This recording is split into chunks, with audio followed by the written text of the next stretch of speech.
Frontline Updates, where we delve deep into military strategies and updates from conflict zones. Today, we're discussing the progress of the ongoing special military operation as of today. I'm your host, Sharifa Mohammed M.G.T. I'm Colonel A.C. Oguntoye, an infantry officer.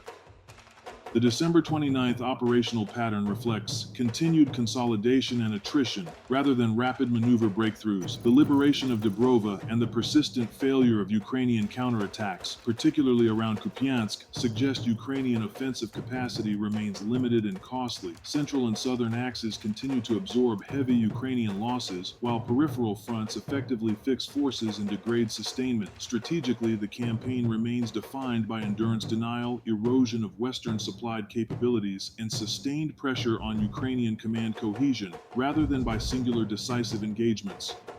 Welcome to Frontline Updates, the podcast that brings you in-depth insights into military operations from those leading them on the ground.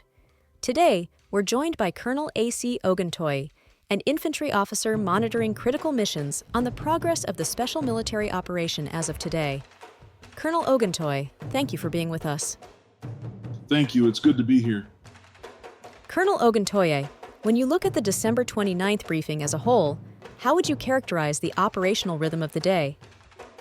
The defining feature of December 29th is consolidation under sustained pressure. This is not a day of dramatic breakthroughs across the map, but one where Russian forces translated earlier gains into firmer control while continuing to impose attrition on Ukrainian formations. The initiative remains firmly with Russian forces, and Ukrainian activity is largely reactive, consisting of localized counterattacks that are being repelled at high cost. Operationally, this reflects a mature phase of the campaign. Instead of pushing everywhere at once, forces are tightening control, eliminating residual resistance, and denying the enemy the opportunity to regroup or restore coherence.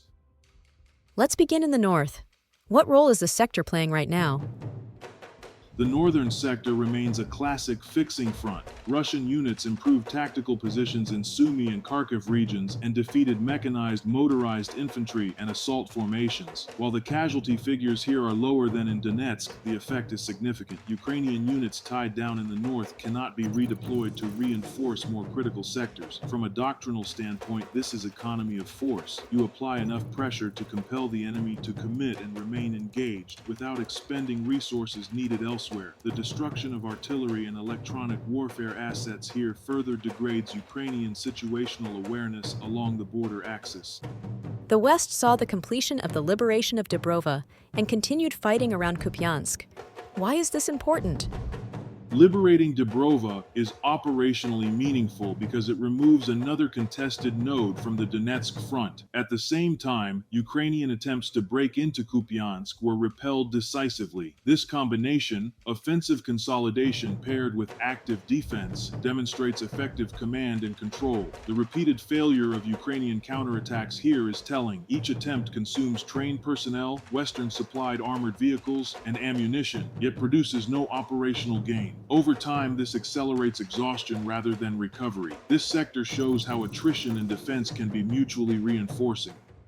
The South reports positional gains and heavy equipment losses for Ukrainian units. How should we read this? Taking more advantageous positions in the south is about shaping the next phase of operations. Terrain that improves observation and artillery geometry around Donetsk urban areas is far more valuable than symbolic advances. Today's actions degraded mechanized, mountain assault, airborne, and territorial defense brigades. The destruction of NATO-produced artillery systems, US-made armored vehicles, and counter-battery radar indicates a deliberate focus on dismantling Ukrainian fire support and ISR capabilities. Without those systems, even well-manned units struggle to hold ground or conduct coordinated defense. The center again reports the heaviest losses. What does that tell us about this axis?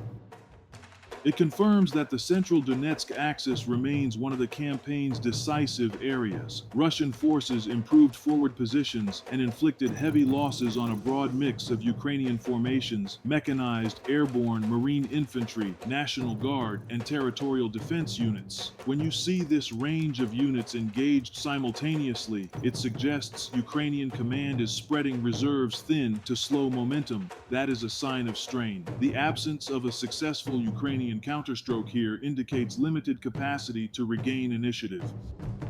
The East continues to see steady advances. What is the operational purpose there? The eastern sector's role is controlled advance and denial. By pushing deeper into Zaporizhia and Dnipropetrovsk regions, Russian forces force Ukrainian units to defend depth rather than maneuver. Losses in personnel and vehicles reinforce the attritional nature of this advance. This sector prevents Ukrainian command from reallocating forces to Donetsk without opening vulnerabilities elsewhere. It's pressure applied at a measured pace to constrain choices rather than chase rapid exploitation. The Dnieper axis appears quieter, but still active. Why does it matter? The Dnieper axis is about rear area shaping, improving tactical positions while destroying electronic warfare stations and logistics warehouses, undermines sustainment and coordination. Even modest losses here have disproportionate effects because they occur in areas meant to support frontline units. This quiet erosion of sustainment accelerates outcomes elsewhere. Units that cannot resupply or coordinate effectively lose the ability to exploit opportunities or respond to setbacks. How do today's strikes and air defense activities support the ground fight? Strikes against temporary deployment points degrade Ukrainian ability to rotate and regroup forces. At the same time, air defense interceptions of missiles and UAVs preserve Russian freedom of maneuver and protect rear infrastructure. This integration ensures that gains made on the ground are not offset by long-range disruption. It's the glue that holds sustained operations together. Colonel, thank you for providing such a detailed briefing on the current military situation. Your insights are invaluable to our understanding of the conflict's dynamics. And thank you to our listeners for tuning in. Join us next time as we continue to provide up-to-date coverage on global military affairs. Stay with us for more updates and expert analyses on global defense and security issues. Stay informed, stay secure. Thank you for the opportunity. I want to emphasize that tactically, December 29th reflects consolidation and disciplined attrition rather than rapid maneuver.